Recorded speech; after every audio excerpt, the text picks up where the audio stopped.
Olá, camaradas! O vídeo de hoje é sobre o pensamento dialético, né? A dialética. E antes que eu me esqueça, não esqueçam de curtir, compartilhar, comentar também, se quiserem colocar os comentários aí, é sempre legal, e ajudar a divulgar o nosso canal.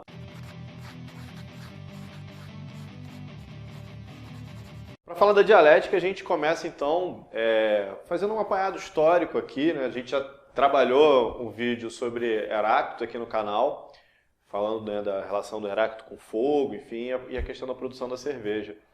Mas hoje a gente vai pegar, assim, o que o Heráclito pensa sobre a dialética, né? Heráclito é considerado o pai da dialética e ele coloca, acho que, dois princípios muito importantes para a dialética, né? O primeiro é que a dialética ela sempre vai olhar a realidade, o mundo, a natureza, como algo em constante transformação, né? O Heráclito ele tem uma polêmica lá com o Parmênides, que Parmênides acreditava que o mundo ficava parado ali e que qualquer movimento era uma percepção falsa. O Heráclito não, ele vai dizer que esse movimento justamente é a forma de ser das coisas, né? É o devir. Então tudo isso vai estar ali colocado para o Heráclito. Outra coisa importante que o Heráclito coloca, né, como dos fundamentos aí do pensamento dialético, é a contradição. A gente tende, né, dentro da filosofia clássica, né, da lógica clássica, a negar a contradição, ver a contradição como um problema. E o Heráclito, pelo contrário, ele valoriza a contradição. Ele diz que através da contradição, né, é que se faz uma bela harmonia, né? Então a contradição é algo que tem que ser olhado, avaliado e entendido para a gente entender o objeto. Então a gente só vai entender a natureza, a gente só vai entender o mundo, a gente só vai entender a realidade a partir do momento em que a gente entende essas contradições, né? Ver como essas contradições interagem, né? E como a interação dessas contradições vai gerar o movimento. Então esse ponto é muito importante para a gente começar a entender o que é o pensamento dialético, né? Porque muitas vezes a gente fala sobre dialética, a gente ouve muito falar sobre dialética, mas o que é realmente a dialética, né? Então a gente vai dar esse passo aí importante. Agora a gente vai fazer um salto histórico grande aqui, né? Para fazer de forma resumida, explicar o que é a dialética, a gente ter os princípios fundamentais, assim, né? Do que significa isso. A gente vai sair lá de Heráclito, né, um pensador lá de 3 séculos antes de Cristo, e passar para Hegel já, né, já aí o século XVIII.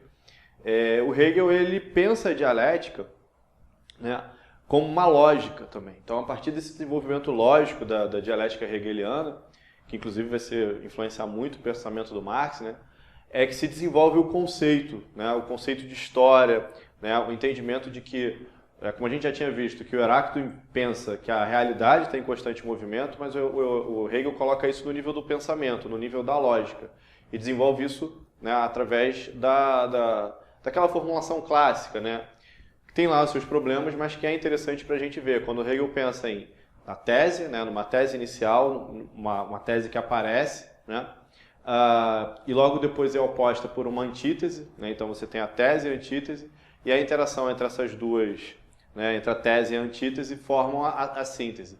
E essa síntese é por si só também já uma tese, então ela vai ter novamente uma antítese e uma síntese. Então esse processo cíclico que gera a lógica do pensamento dialético. O Marx vai apontar alguns problemas nisso, vai dizer que, olha, essa dialética desenvolvida de forma idealista, ela tem coisas interessantes, né, porque ela desenvolve o caráter prático, ela desenvolve, como a gente já viu isso nas teses sobre Feuerbach, né, ela desenvolve o caráter prático e tudo mais, só que ela não olha a realidade concreta, ela não é uma tese, não é um pensamento que tem uma base material. E a partir dessa crítica que o Marx faz ao Hegel, é que vai se desenvolver a dialética materialista. Bom, agora a gente vai falar do Marx. A gente viu que o Heráclito pega a ideia de dialética como movimento, né, que a realidade, o mundo está sempre em movimento e que é importante a gente olhar as contradições, que as contradições geram um movimento, elas fazem parte da coisa. A gente viu com Hegel que a lógica, né, é importante para a gente entender as coisas, né? Então Hegel ele cria uma lógica dialética, só que faltava para isso tudo uma base material. E é essa crítica que o Marx aponta, né? O Marx vai dizer o seguinte, olha, a gente precisa de uma base material para poder entender a sociedade e utilizar todo esse desenvolvimento intelectual, né, toda essa tradição filosófica como fundamentação, né, para o entendimento da realidade. E aí, mas o que é materialismo, né? O que é essa base material para o Marx?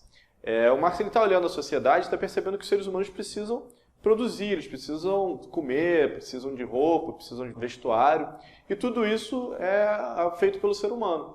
Então isso é que traz a base material, né? A gente não pode olhar o ser humano como um ser abstrato, enfim, querendo entender a essência humana sem olhar como ele funciona, como ele está atuando em sociedade.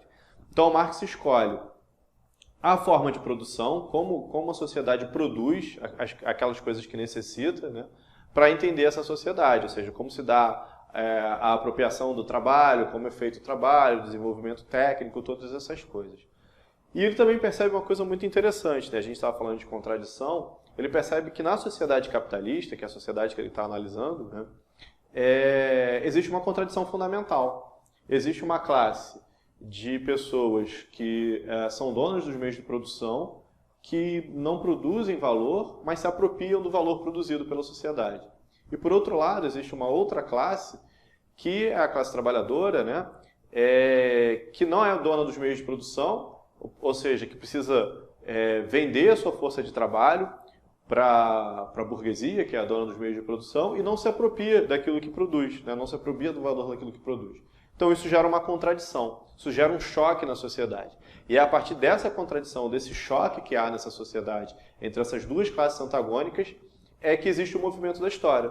Então, portanto, quando Marx diz que a história da humanidade é a história da luta de classe, é justamente porque essa contradição entre essas classes é a contradição fundamental, né, que vai movimentar a sociedade. Isso tudo dá uma base material, porque ao invés de estar discutindo a dialética como um conceito, como uma ideia, ou como teses e sínteses e antíteses que funcionam apenas no pensamento, ele está tentando entender como, né, que essa base material, como que todo esse movimento concreto da sociedade, esse movimento real da sociedade, né, está impregnado dessas coisas, né, está impregnado de contradições, e a partir daí sim formular ideias, né, para a transformação, para o entendimento da sociedade e consequentemente também para a sua transformação.